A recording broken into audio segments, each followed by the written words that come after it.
K S Lakshmanarao peoples ఛానల్కి స్వాగతం. July 20వ తేదీన పార్లమెంటు సమావేశాలు ప్రారంభ సందర్భంగా చలో పార్లమెంటుకు పిలుపు ఇచ్చిన బొద్దింకలు ప్రభుత్వాన్ని భయపెట్టాయా అనే ప్రశ్న వేసుకుంటే అవుననే సమాధానమే వస్తుంది. ఆ ప్రదర్శన మీద పోలీసులు లాఠీచార్జీ చేశారు, బాష్మావాయువు ప్రయోగించారు, రబ్బర్ బుల్లెట్లు ప్రయోగించారు, ఇష్టానుసారం కొట్టారు.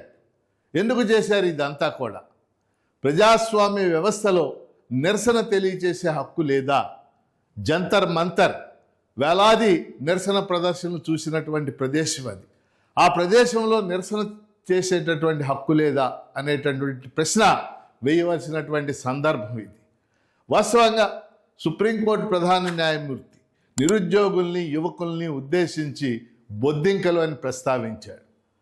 వెంటనే బోస్టన్ నగరంలో, యుఎస్ఏలో బోస్టన్ నగరంలో ఉన్నటువంటి అభిజిత్ దీప్కే కాక్రోచ్ జనతా పార్టీ ప్రారంభించాడు ఆన్లైన్లో. వారం రోజుల్లోనే ఆ కాక్రోచ్ జనతా పార్టీలో 2 కోట్ల మంది సభ్యులుగా చేరారు. మనందరికీ తెలిసే విషయం. అభిజిత్ దీప్కే భారతదేశానికి వచ్చి జంతర్ మంతర్లో ప్రధానమైనటువంటి డిమాండ్లు, కేంద్ర ప్రభుత్వ విద్యా వ్యవస్థ లేకపోతే విద్యాశాఖ వైఫల్యం, కేంద్ర విద్యా మంత్రి ధర్మేంద్ర ప్రధాన్ రాజీనామా చేయాలి. ఎందుకు ఈ డిమాండ్ పెట్టారు? నీట్ ఎగ్జామ్ పేపర్ లీక్ అయ్యింది. 22 లక్షల మంది విద్యార్థులు మానసిక సంక్షోభాన్ని అనుభవించారు. 15 నుంచి 20 మంది విద్యార్థులు ఆత్మహత్యలు చేసుకున్నారు ఆ ఒత్తిడి తట్టుకోలేక. ఎన్టీఏ నేషనల్ టెస్టింగ్ ఏజెన్సీ పూర్తిగా వైఫల్యం చెంది. అంతకుముందు కూడా అది నిర్వహించిన అనేక పరీక్షల్లో పేపర్ లీక్ అయినాయని తర్వాత తెలిసినటువంటి విషయం. అంతేకాదు, సిబిఎస్ఈ పరీక్షల్లో నూతనంగా ప్రవేశపెట్టినటువంటి జవాబు పత్రాల యొక్క ఆన్సరింగ్లో పూర్తిగా అది వాల్యుయేషన్లో పూర్తిగా వైఫల్యం చెంది. ఈ కారణాల వల్ల ధర్మేంద్ర ప్రధాన్ రాజీనామా చేయాలనే న్యాయబద్ధమైనటువంటి డిమాండ్తో ఈ ఆందోళన అభిజిత్ దీప్కే కాక్రోచ్ జనతా పార్టీ జంతర్ మంతర్ దగ్గర ప్రారంభించారు. కొద్ది రోజుల్లోనే సోనం వాంగ్చుక్ అక్కడ ఆమరణ నిరాహార దీక్ష కూర్చున్నారు.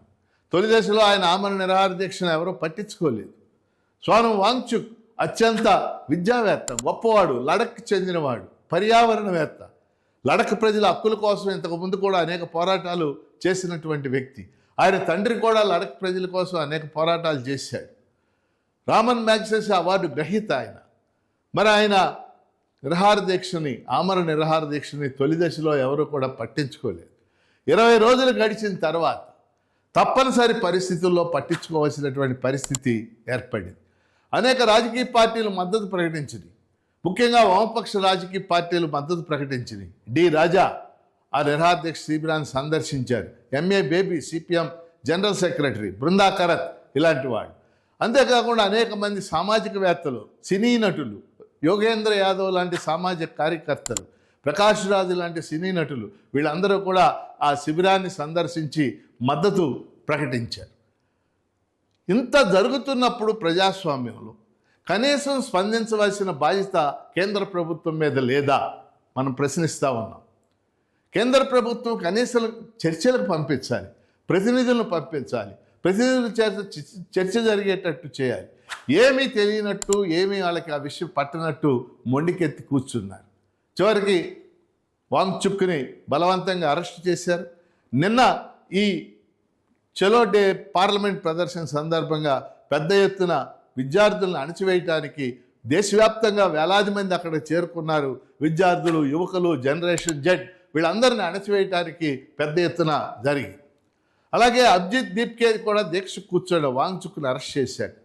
అభిజిత్ దీప్కేతో పాటు పక్కనే ఉన్నటువంటి కార్నర్లో మరి ఎస్ఎఫ్ఐ నాయకులు ఐసి ఘోష్ కానీ, అలాగే సాజీ ఆదర్శ్ కానీ, ఎస్ఎఫ్ఐ జాతీయ అధ్యక్షుడు అందరూ కూడా దీక్ష కూర్చున్నారు.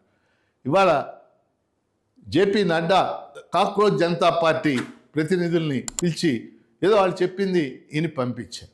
కాబట్టి ప్రజాస్వామ్యంలో కొన్ని డిమాండ్లు వచ్చినప్పుడు వాటిని తప్పనిసరిగా ప్రభుత్వం పట్టించుకోవాలి. చర్చించడం అనేది ప్రజాస్వామ్యం యొక్క మౌలిక సూత్రం. దాన్ని నరేంద్ర మోడీ ప్రభుత్వం పాటించలేదు, చర్చించలేదు, ప్రతినిధులను పంపించలేదు. మరి ఎందుకు వీళ్ళని చూసి ఇంత భయపడటం? క్రమక్రమంగా ఈ బొద్దింకల యొక్క ప్రభావం సమాజంలో పెరుగుతుంది, వీళ్ళ ఆలోచన పరిధి పెరుగుతుంది, వీళ్ళ ఉద్యమం విస్తృతం అవుతుంది అనుకోబట్టే కనీసం ఆ ఇద్దరు ప్రతినిధులైనా పిలవటం అనేది జరిగింది.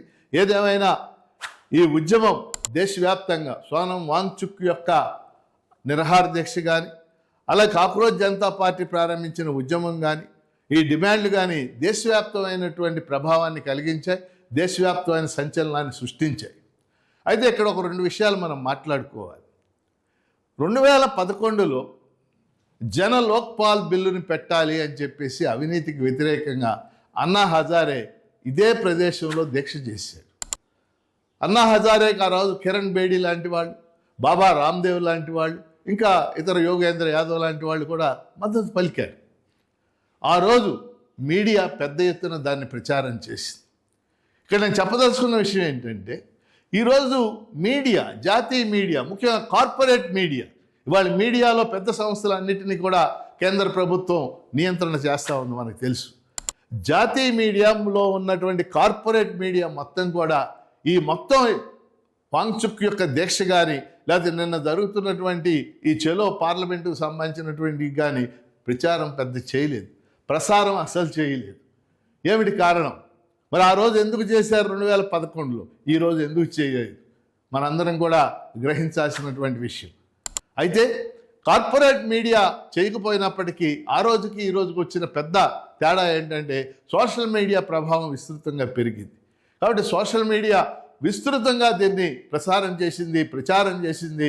దాంతో కోట్లాది మంది ప్రజలకి ఇది వెళ్ళిపోయింది అనేది మనం గమనించాల్సిన విషయం. రెండవది, ఇటువంటి ఉద్యమాలు జరుగుతున్నప్పుడు సాధారణంగా భారతదేశంలో కానీ ఆంధ్రప్రదేశ్లో కానీ మధ్యతరగతి ప్రజానీకం పెద్ద ఎత్తున స్పందించేవాడు, అన్యాయాల్ని ప్రశ్నించేవాడు, ఈ అన్యాయాల్ని ప్రశ్నించాలని కోరుకునేవాడు.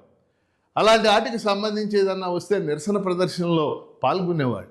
కానీ ఈ కాలంలో మనం పరిశీలిస్తే 2026లో మధ్యతరగతి యొక్క ఆలోచన విధానంలో వచ్చినటువంటి ధోరణి వల్ల కానీ, ప్రపంచీకరణ ఆకాంక్షల వల్ల కానీ, లేకపోతే కార్పొరేటీకరణ ప్రభావం వల్ల కానీ ఆ ప్రశ్నించే తత్వం తగ్గిందేమో అనేటటువంటి ఒక అంశం కూడా మనకు కనపడుతున్నటువంటి అంశం.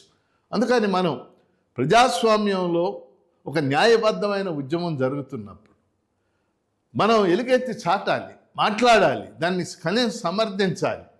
ఆ విధమైనది ఉన్నప్పుడు మాత్రమే ప్రజాస్వామ్యం మనుగడ సాగిస్తుంది.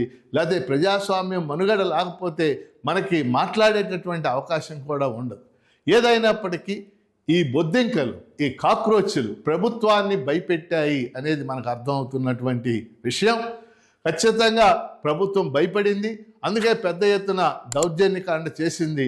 అందుకని మనందరం కూడా ఈ దౌర్జన్యకాండను ఖండిస్తూ ప్రజాస్వామ్యయుతంగా, శాంతియుతంగా జరిగే ఉద్యమాలన్నిటికీ మనం మద్దతు ఇవ్వాలి, మన హక్కులను మనం కాపాడుకోవాలని తెలియచేస్తూ నేను కూడా కాక్రోచ్ జనతా పార్టీ అలా సోనం వాంగ్చుక్ తదితర చేసినటువంటి ఉద్యమానికి సంపూర్ణ మద్దతు తెలియచేస్తూ K S Lakshmana Rao people's channel subscribe చేయండి, దీన్ని మీరు ప్రోత్సహించండి.